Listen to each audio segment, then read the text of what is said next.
Hello and good evening. Welcome to News Tonight. A predicted cyclone bumped in Trichy and Anna's movement in Chennai. There's simply so much happening locally and internationally. This is Anu George Kanjanatopal for NDTV Hindu, and I will take you through the news in detail through the next half hour. Before all that, the headlines. A cyclone named Thane is heading towards North Tamil Nadu. Will Chennai be hit? The Met Department predicts heavy showers in the city in the run-up to the New Year. This storm is likely to cross between North Tamil Nadu on South Andhra Pradesh coast on 30th morning. Medical reports confirm the rape of the 16-year-old girl who was kidnapped in the guise of getting assistance from the Chief Minister for Higher Studies. From an 81-year-old to his 3-year-old granddaughter, Chennai strong the Raghavendra Mandapam to show the support to the anti-corruption crusader. Trichy down shutters to support Tamil Nadu's cause while unidentified members attack a jewellery shop owned by Malayali in Pudukkottai. Chennai girl takes the animation industry by a storm, becomes CEO of design company at 14 years. Just as the city gears up to celebrate the New Year in hardly a week's time, the weather forecast might give it the blues. The Met Department has predicted more rains in the city from tomorrow. The rains are a result of deep depression in the Bay of Bengal. The depression has chances of intensifying into a severe cyclonic storm in the coming few hours and will mostly affect coastal areas of Tamil Nadu and Puducherry, besides a moderate impact on coastal parts of the state. The deep depression, which was lying in the southeast Bay of Bengal today morning, has moved further northwards and lay centered around 800 kilometers east-southeast of Chennai. Because of the unfavorable wind shear aloft, the system has not developed into a cyclonic storm. This system is expected to move very slowly, and rain may commence over north coastal Tamil Nadu during late hours of 28th night. That's definitely a damper of a news for those looking forward to celebrate the New Year. In a tragic twist to a story that sent shockwaves across the city, a medical examination of a minor girl who was kidnapped in Chennai a few days back confirms that the girl was raped. The kidnapper was arrested in Madurai a couple of days ago. The cops later confirmed that the accused was a habitual criminal who kidnapped the girl after duping her parents that he would get a financial assistance from Tamil Nadu Chief Minister's Office for Higher Studies. The man took the girl with him on the pretext of meeting Education Minister and later disappeared. The hapless parents, after waiting in vain, complained to the police, and soon, on the orders of City Police Commissioner J.K. Tripathi, special teams were formed to arrest the man and secure the girl. As police acted fast and sounded a statewide alert, police arrested the man at Mattathavani bus stand in Madurai and rescued the girl. The medical report is out now and it's confirmed that the girl has been raped. While the debate in Parliament is still on, the Prime Minister strongly defends the Lokpal Bill. He says federalism cannot be a hurdle to fight corruption in states. He appeals to all parties to rise above politics and pass the Lokpal Bill. There are some very special moments in the life of Lokayuktas are put in place. The cancer of corruption will spread. Let us not delay the issue any further. Federalism cannot be an impediment in our war against corruption. Madam, I believe that the CBI should function independently of the Lokpal. I also believe that the CBI should function independently of the government, but independence does not mean absence of accountability. We have therefore proposed a process of appointment of the CBI director, which involves the Prime Minister, the Chief Justice of India or his nominee, and the leader of the opposition in the Lok Sabha. None should have doubts about the integrity of this process. Let us not create something that will destroy all that we cherish, all in the name of combating corruption. Let us remember that the road to hell is paved sometimes with good intention. We, as the representatives of the people, must act now to start yet another journey to rebuild the trust that is essential for a strong and vibrant India. Despite Prime Minister's appeal to all parties in the parliament, his ally, the Trinamool Congress, takes the same position as the BJP on the provision for state lokaitas. Says centre cannot dilute states' powers. On the basis of the elections of the Senate. Chennaites have gathered in large numbers to show solidarity with Team Anna. The fast in support of Anna Hazare and his cause of a stronger Lokpal is gaining momentum by the hour. The fast is happening in the Raghavendra Mandapam in Kodambakam. As we hear, 30 people have registered for the 3-day fast here. Around 2,200 people have registered online for the Jail Bharo campaign as well.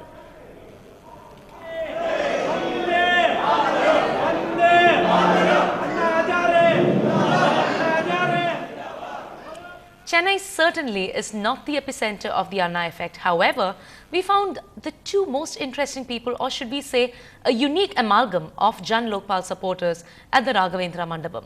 Our reporter Hariharan was most amazed that age simply was no bar for this campaign. Take a look. Some say it's the Facebook generation and the learned class. Others opine it's the Gandhians. But today, we found even a 3-year-old and her 81-year-old grandfather have taken to the Anna effect together in support of the Jan Lokpal. Many may even ask, what can a tiny tot like Ratisha possibly know about an anti-corruption campaign? Anna Hazare interestingly has a 3-year-old supporter, Ratisha from Chennai. Ratisha is here to raise slogans in favor of Anna Hazare. Ratisha, Bharat Mata ki jai solringla? Solunga. Bharat Mata ki Jai. Jai. Bharat Mata ki Jai. Bharat Mata ki Jai. Bharat Mata. It's just not Ratisha, there are a lot of other children also here. They have all bunked school just to support the cause of Anna Hazare. அவர் அண்ணா ஹசாரே இந்த பச்சை pass கல்லூரி காலேஜுக்கு வந்தது அதை பார்த்த உடனே அதுக்கு ரொம்ப ஆர்வமாக ஆகி போச்சுப்பா அதனால் அந்த குழந்தைக்கு ஆர்வம் வந்துடுச்சு நம்ம ஒன்று சொன்னால் அது 2 சொல்லும். அண்ணா ஹசாரே யாருன்னு தெரியுமா? யாரு? அண்ணா சரா. அண்ணா ஹசாரே பிடிக்குமா உங்களுக்கு? எதுக்கு இங்கே வந்திருக்கீங்க ரதீஷா? Ratisha is... Yes, she stands for a cause, for Anna's cause. While her spirit amazes many, her frail octogenarian grandfather joining in on the 3-day fast is now all set for a jail bharo. The Jan Lokpal, the சட்டமானது ஏழைகளுக்கு தேவையான சட்டம். பணக்காரர்களுக்கு இது அவசியம் இல்லை. அரசியல்வாதிகளுக்கு இது அவசியம் இல்லை. ஏழைகளுக்கு தான் தேவை. அதற்காக எனக்கு ஒரு அண்ணா ஆசிரியர் கிடைத்தார். ஆகையினாலே என் உயிரை கொடுத்து என் உடல் ஆவி பொருள் அத்தனையும் கொடுத்து இந்த சட்டத்தை நிறைவேற்றுவதற்காக டில்லி வரை சிறை செல்ல தயாராக இருக்கிறேன். Thus the real effect of Anna's movement. In the arms of a tiny tot is the national flag. And those that should be resting on an armchair are instead denying themselves of food and water, all for the introduction of the Jan Lokpal, a unique spirit that's merely symbolic of the cause, anti-corruption. In Chennai, with Hariharan, this is Anu George Kanjanathopal for NDTV Hindu. After the break, we bring you to a world where a slip would mean total failure and a fall would mean fatal injuries, if not death itself. Stay tuned.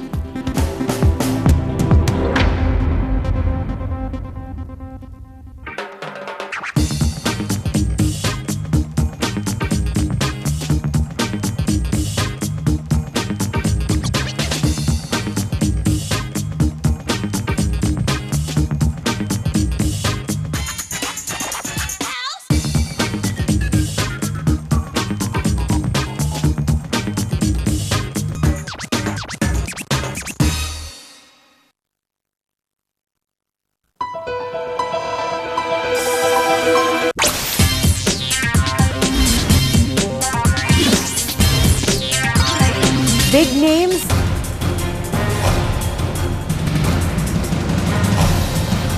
big budgets, big ideas,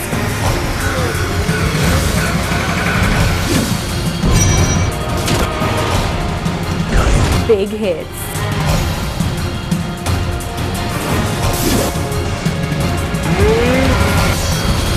The bigger, the better. Don't miss the big pick with me, Paloma. The Big Pick, every Saturday, 8:30 p.m.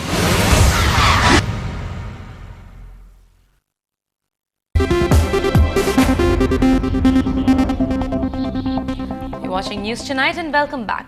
In light of the Mullai Periyar Row, shops in Trichy remain shut to condemn Kerala government's stand to demolish the dam. While theatres have cancelled noon shows, Gandhi Market, which is the main wholesale market in Trichy, wore a deserted look. However, essential services like milk, medicine, petrol and public transport were not affected. Also, a popular Keralite-owned jewellery shop located at Bazaar Street in Pudukkottai was attacked by unidentified people at around 2 o'clock in the afternoon. An FIR has been filed, after which the police has undertaken investigations.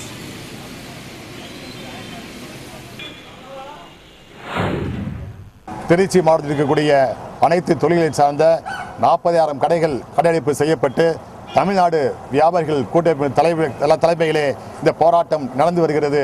நகைக்கடைகள், ஜவுளி கடைகள், மளிகை மண்டி கடைகள், காய்கறி கடைகள், பழங்கள் அத்தனையும் இன்னைக்கு கடையடைப்பு செய்யப்பட்டிருக்கின்றன. திரையரங்குகள் இயங்கவில்லை. 10,000 மேலே லாரிகள் இயங்கவில்லை. கிட்டத்தட்ட 50 கோடி வருவாய் இழந்தாலும் கூட ஒரு தமிழ் உணர்வோடு இந்த கடையடைப்பு போராட்டத்தை செய்து வருகிறார்கள். Early in the day, the centre decided to put on hold the contingency response plan for the Mullai Periyar Dam till the Supreme Court's empowered committee submits its report in January. The team was to be formed by experts put together by the National Disaster Management Authority. This news comes just a day after Chief Minister Jayalalitha voiced her displeasure on the formation of the plan to Prime Minister Dr. Manmohan Singh. The Chief Minister expressed her discontent since the formation of the team could instigate fear amongst the public. At a time when innocent people across 2 neighbouring states are being dragged into the Mullai Periyar issue, the ones who suffer the most is pretty much everyone. And that includes the common man, you and me. To support the cause of peace and harmony, do join us at NDTV Hindu on our campaign, Let's Be One Nation. Celebrities are lending their support as well. Let's listen in.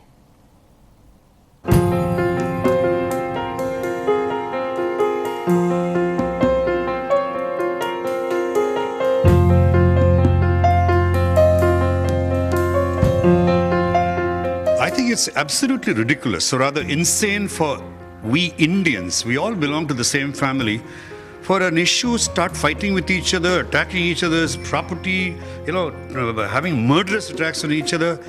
I think we have a very strong government, and I think it is a problem for the governments to sit down, solve it, for the engineers to solve it.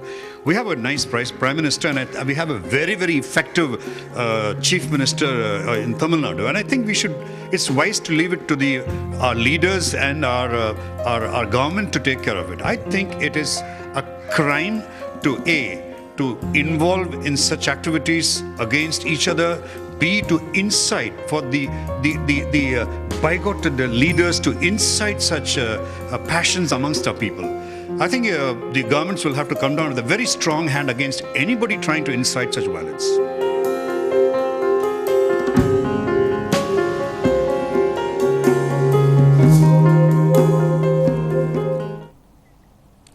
What can be worse than a broken spirit? There's no prosthetic for a broken spirit. Let us stand together to bring the message of peace. We are one nation after all. We now have Pranab Mukherjee coming live. Chief in mover of the bill, Sri Narayan Swami ji, while moving the bill for consideration, highlighted large number of issues. I would not like to repeat those issues. I would like to concentrate on some of the points which have been referred to and which have been highlighted, that why government is in undue haste. Various phrases have been used. हड़बड़ी से क्यों bill ले रहा है, why jalbaji. Most respectfully, I would like to submit that for the last 6 months, from April onwards, we are debating this issue inside the House, country is agitating and debating this issue outside this house. 5th of April, Sri Anna Hazare started first. Thereafter, Prime Minister thought, and correctly so, that let us enter into a dialogue with the representatives of the civil societies. We entered into a dialogue. Representatives of the civil societies, 5 persons including Sri Anna Hazare were nominated by him to represent their side. 2, from the government side, Prime Minister nominated 5 ministers including me to represent the government sides. And from 15th of April till end of May, we had 9 rounds of discussions.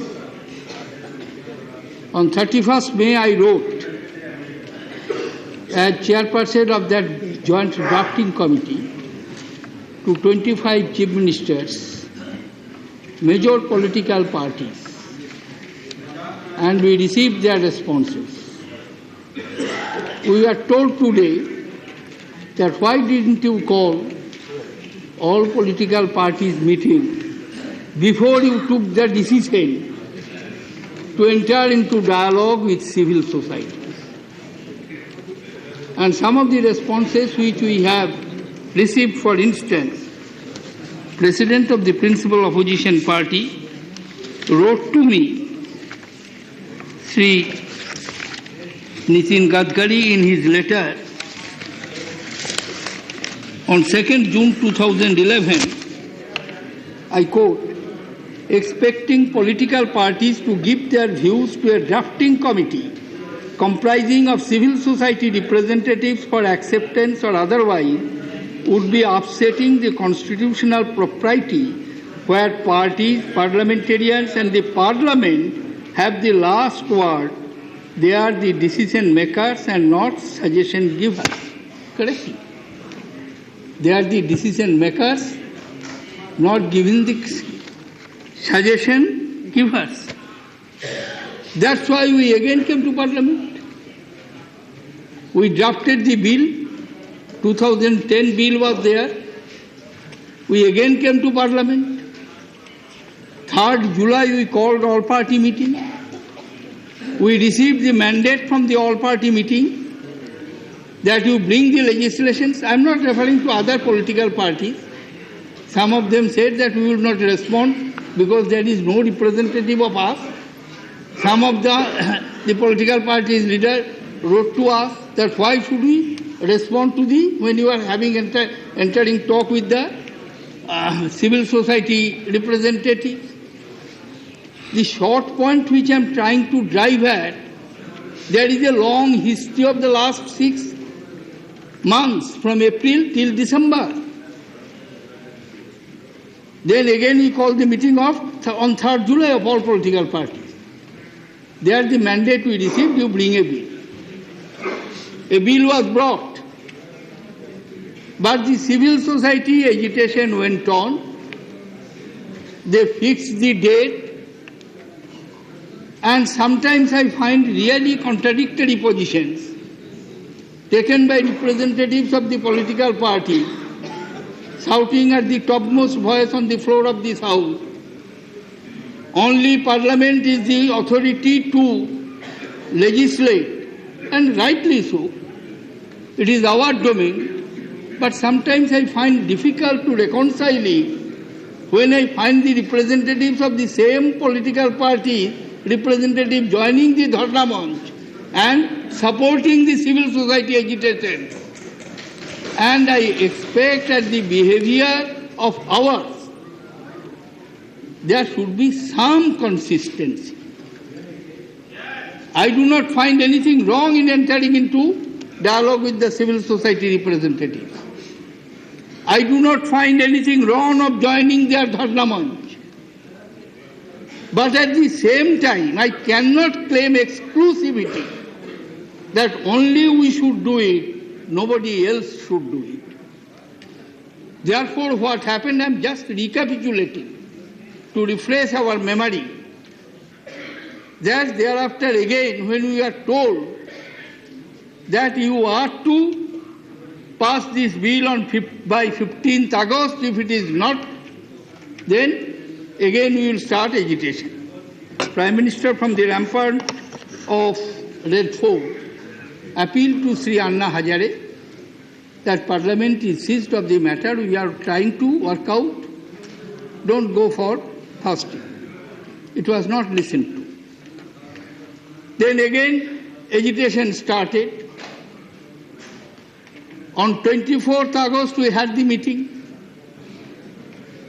Again, all political parties' meeting took place on 24th August.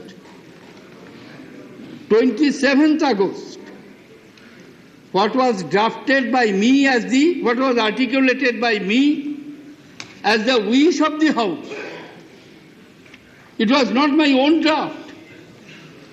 It was the collective draft by the important leaders of the political parties, along with me and my colleagues, which at the end of the day-long debate, we articulated it. That what were these? Because these were the three demands. These demands were articulated by Sri Anna Hazare and his supporters, that we can withdraw fast. We can give up fast, we can withdraw agitation, suspend agitation, provided if you agree. A, to bring Lokpal Lokayuks together. B, Citizens Charter. C, bring lower bureaucracy under the purview of the Lokpal. And we articulated it, that part with appropriate mechanism.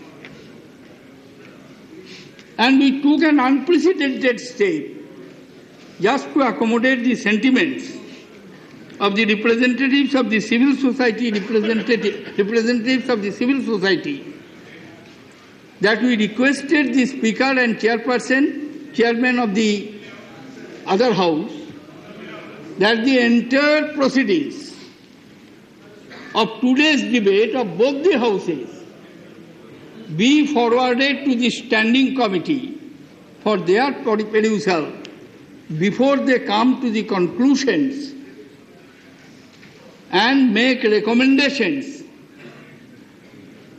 for the bill which we have referred to them as per the practice. Standing Committee considered, report is there, how many meetings they had, how many witnesses they examined, what evidences they have recorded. All these are in the report of the Standing Committee. I am not going into that aspect. On the 6th of December, when the report was placed before the Raj Sabha, and after that, as per the practice, we thought that we should formulate, and again another meeting was called by the Prime Minister to have a discussions on the recommendations of the Standing Committee and the demand, because agitation was going on. Even the draft bill which we placed before the House, publicly it was burned. Threats of agitation continued. It is not under duress, it is not under threat. But we wanted to have an effective, strong anti-corruption legislation in the form of the Lokpal bill, in creating an ombudsman type organization which will be independent and which will examine corruption at high places. Therefore, various suggestions, inputs which were available to us, we examined it and we shared it with the last all-party meeting where Prime Minister appealed, and all these issues, including the reservations for selection of Lokpal and in the body of the Lokpal for scheduled castes, scheduled tribes, OBC, women and minorities were suggested. Nothing has come out of hat of a magician. At some point of time, from some sections of the House or some sections of the political establishment, the suggestions have come, and it was our efforts to incorporate as many suggestions as possible in the text of the bill and to provide a bill in this session of the House, because we wanted to convey the message that yes, it is high time we should take the action. What we have provided, I would just like to take, Madam Speaker, only some of the salient points of the legislations which we have indicated in this bill.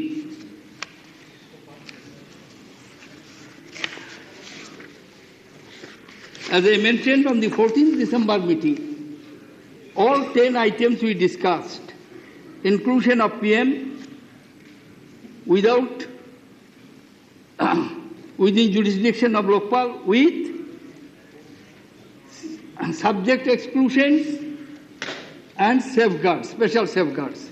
Inclusion of lower bureaucracy under Lokpal, inclusion of NGOs, trusts, corporate houses, control over CBI by Lokpal or own independent investigating wing, prosecution wing of Lokpal, higher judiciary, inclusion of citizen charter and public grievances in Lokpal, locales for the states within Lokpal legislation, powers of phone tapping of Lokpal, accountability of Lokpal, reservations for SC, ST, minorities, etc. It is not that every recommendations, every suggestion we have incorporated in it, but we have incorporated the suggestions coming from various sections, including the suggestions given by the civil society in our interactions in the joint drafting committee. I am not repeating it because I have reported it to all party meetings. I have reported it in my introductory speech on the 27th August, and all these are on record. And that was Pranab Mukherjee, the finance minister, replying to the Lokpal debate in the parliament. Mr. Mukherjee reiterated that the UPA's draft was based on the debate on the parliament and that the government has been debating about this issue for the last 6 months. He, however, said that there has been contradictory voices on the floor regarding this issue. And that's a wrap on this bulletin. Thanks for watching. This is Anu George Kanjanatopal for NDTV Hindu.